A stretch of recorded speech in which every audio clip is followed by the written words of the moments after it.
So how it really was, Paul Pogba was supposed to redefine modern football, a $100 million superstar, a World Cup winner, a magician with the ball at his feet. But behind the diamond-encrusted haircuts and viral dance moves lay a career unraveled by betrayal, injuries, and a scandal that shocked the world. This is the story of how football's golden boy became its most tragic what-if. Born in Paris to Congolese immigrants, Pogba's talent was obvious early. At 16, he left home for Le Havre, but not before a bitter feud erupted. Manchester United swooped in, offering his mother a life-changing deal. Le Havre cried foul, accusing United of stealing their best talent. But what about Paul? He just kept dancing. At United, he clashed with Sir Alex Ferguson, too flashy, too bold, too Pogba, after being benched for a Europa League tie against Blackburn. A match United lost to a 34-year-old Paul Robinson. Ferguson snapped, "He's disrespecting the club, let him go," and so he did, to Juventus for free. In Turin, Pogba became a god. Alongside Pirlo, Vidal, and Buffon, he won 4 straight Serie A titles.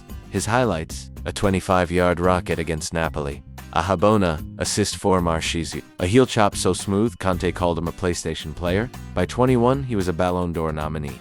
By 23, the world's most expensive player, but his return to Manchester. That's where the cracks began. United broke the bank to bring Pogba home. But while fans dreamed of a new Cantona, Mourinho saw a problem. A player cannot be bigger than the club, he warned. Tensions exploded in 2018. A training ground shouting match. Pogba stripped of vice-captaincy, and that infamous Instagram post. "Say what you want about my haircuts, but I've won more trophies than your club." Yet, in France's blue, Pogba was untouchable.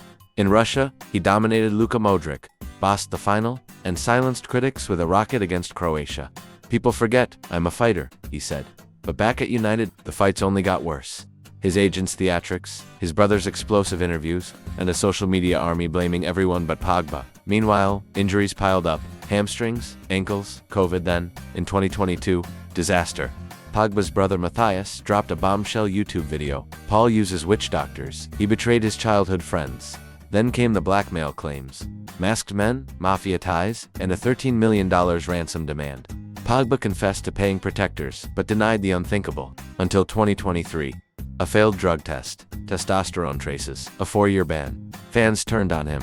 Adidas dropped him. Even Juventus, his sanctuary, walked away. "I lost my mother, my joy, my career," Pogba said. But was this tragedy his fault, or football's? For all the chaos, Pogba's genius is undeniable. The only player to win a World Cup, UEFA Team of the Year, and a Europa League title in the same year. A midfielder who averaged 10 dribbles per game, more than Prime Iniesta. A UNICEF ambassador who built schools in Guinea. But fame, money, and football's relentless machine broke him. Was he a victim of his entourage, a wasted talent, or proof that football eats its brightest stars alive?